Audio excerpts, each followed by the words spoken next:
Avant de procéder à l'impression de votre document, il vous est fortement recommandé donc de regarder une dernière fois la mise en page de votre travail afin de savoir donc si il n'y a aucune erreur dans cette mise en page.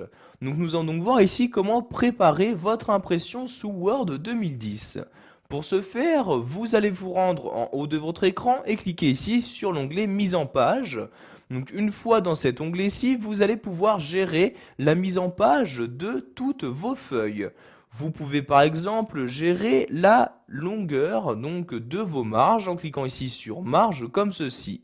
Donc vous choisissez soit des marges normales, étroites, donc les marges étroites vous permettront donc d'insérer un maximum de texte sur une même feuille et donc de gagner de la place.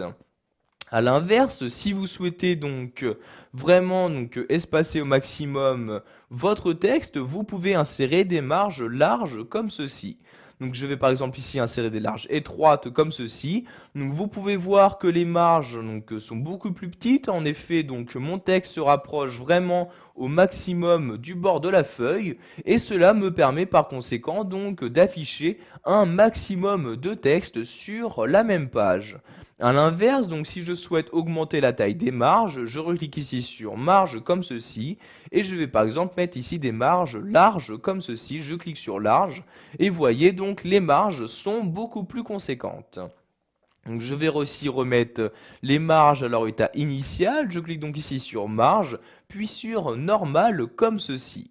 Donc dans cet onglet-ci, vous pouvez également gérer l'orientation de votre page, donc soit portrait, soit paysage, en cliquant ici sur orientation et en choisissant la valeur. Donc par défaut, un document Word est saisi en portrait, mais si vous souhaitez le mettre en paysage, vous cliquez ici sur paysage et voyez maintenant donc votre feuille change d'orientation.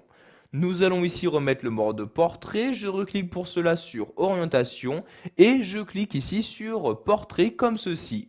Vous avez également la possibilité de modifier la taille de votre page afin de modifier donc la taille d'impression suivant quel type de feuille vous souhaitez utiliser pour imprimer votre texte.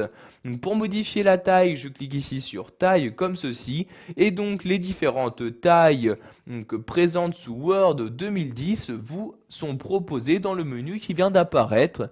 Par défaut, il s'agit d'une taille A4. Si vous utilisez des feuilles A3, donc vous pouvez gérer donc cette taille-ci en cliquant ici sur A3 comme ceci et voyez donc automatiquement la taille de votre feuille sous Word 2010 est elle aussi donc modifiée. Nous allons remettre ici la taille A4, je reclique donc sur taille et je sélectionne A4 comme ceci.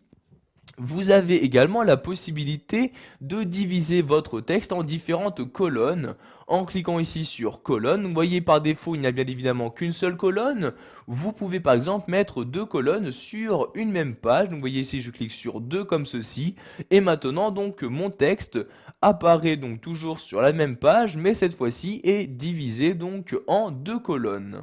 Par l'intermédiaire de cet onglet, vous avez également la possibilité d'afficher les différents numéros de ligne. Donc je clique ici sur numéro de ligne. Si vous souhaitez donc ajouter des numéros de ligne pour chacune de vos lignes, je clique ici sur continue et donc maintenant un numéro de ligne apparaît donc pour chaque ligne. Donc vous voyez ici, si je descends dans mon document, pour chacune des lignes, il y a bien donc un numéro. Donc ici je remonte, vous pouvez également choisir donc le type de numéro de ligne à utiliser, donc en cliquant ici de nouveau sur numéro de ligne. Par exemple, vous pouvez recommencer jusqu'au début donc le numérotation de chaque ligne par exemple pour chaque page ou pour chaque section. Vous pouvez également supprimer les numéros de ligne pour un ou plusieurs paragraphes. Vous voyez par exemple ici, je sélectionne le paragraphe comme ceci, je reclique sur numéro de ligne et par exemple ici je vais mettre supprimer pour le paragraphe actuel et vous voyez donc la numérotation s'arrête pour le paragraphe et reprend donc juste après celui-ci. Donc je vais maintenant donc supprimer tous les numéros de ligne en cliquant ici sur numéro de ligne et en sélectionnant aucun comme ceci. Voilà, vous savez maintenant comment préparer votre impression sous Word 2010, donc par exemple en modifiant la marge de votre feuille, son orientation, sa taille, etc.